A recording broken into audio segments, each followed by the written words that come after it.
2 young adult-dependent children. Really? I'm still working.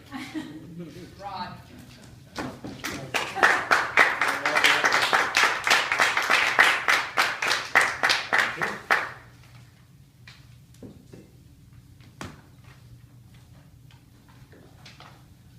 5 to 7 minutes, right?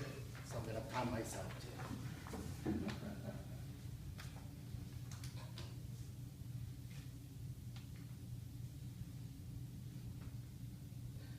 Everyone, grab your pen and a paper and write these 2 words. F as in Frank, E, N, G. Second word, S, H, U, I. Now, anyone who can pronounce this properly in English? Feng Shui. I won't be able to give my $5 gift certificate. F-E-N-G, S-H-U-I is pronounced in English as feng. F-U-N-G, shui. S-H-W-A-Y. Now everybody knows how to pronounce it now, right? Feng shui. I'm sure you heard that before. Well, feng shui means the law of heaven and earth. It is an ancient Chinese practice of placing and arranging objects or space in order to provide harmony between human beings and the environment. Proponents indicate that feng shui has something to do with our lives, including wealth, our health, and our relationships. Feng means wind, and shui means water. As we all know, in ancient culture, wind and water has something to do with good health. So when you hear somebody says, good feng shui means good fortune, and bad feng shui means bad luck or misfortune. Because of the time constraint of 5 to 7 minutes, there's so much things to talk about feng shui.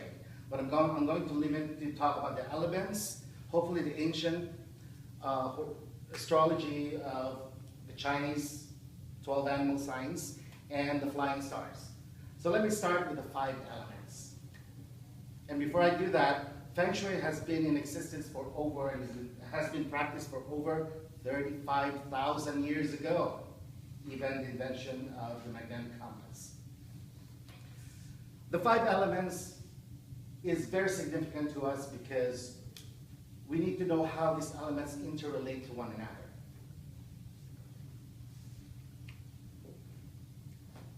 Earth represents our physical existence. Metal represents our mental activity. Water relates to our spirituality. Wood relates to our intuition. And there's one more. Fire relates to our emotions. So how do these elements relate to one another? Let me give you an example. Water produces wood, but water suppresses fire. On the other hand, fire creates earth, but it melts metal. Now let me begin. You probably heard about the 12 animal signs of Chinese astrology. You know, you're a dog, you're a horse, you're a snake. I'm sure you've seen that in Panda Express, right? Let me talk about these 12 animal signs and the significance of knowing what animal signs you're in. If you know what your animal sign is based on your year of birth or your date of birth, then you will be able to know how to be able to interpret yourself in relation to the year, because the flying charts is believed to rotate and change their positions every year. This year is the year of the horse. So if you know what year the horse is and if you're a horse, this may not necessarily be your good year. It could be a bad year. Even though you're a horse and it is the year of the horse. you're a horse. I have a lot of things to say about it, but I'm not going to say it right now. So all these flying elements and all these elements and the flying stars and the 12 animal signs that revolves every 12 years has everything to do with our lives. And to put all these things three together, let me give you an example. This is a plant right here. Assuming it says that this year lacks wood. What we need to do is take something that is representative of wood, which is the plants. So we already know, based on the compass, we already put the directions in, and this is the side where it usually lacks wood. So what we need to do is get a plant in and put in the place of wood in order to be able to compensate for the lack of wood. And since we already know that water produces wood, what we need to do is get something that represents water, such as an aquarium or a water fountain.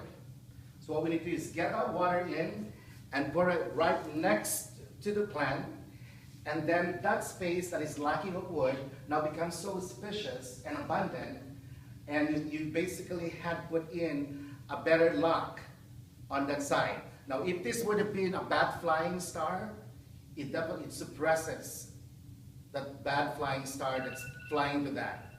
If it was a good flying star, it augments more. It augments this space, and if it's a good flying star, it will create wealth for you. So feng shui has been in practice for a long time, and it's becoming so popular in the United States. But a lot of opponents says that this is superstitious or fraud. But is it? Is there truly a relationship that exists between us and our environment? Madam Toastmaster?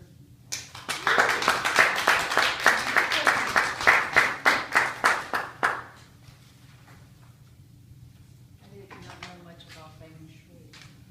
Feng shui. Feng shui. Thank you very much. Very interesting.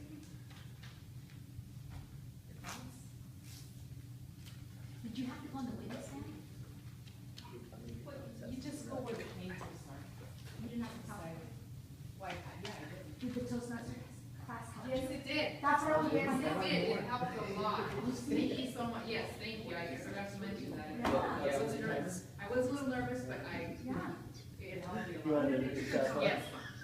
Yes.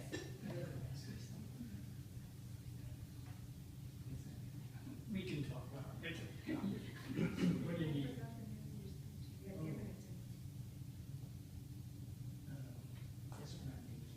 Yes, ma'am.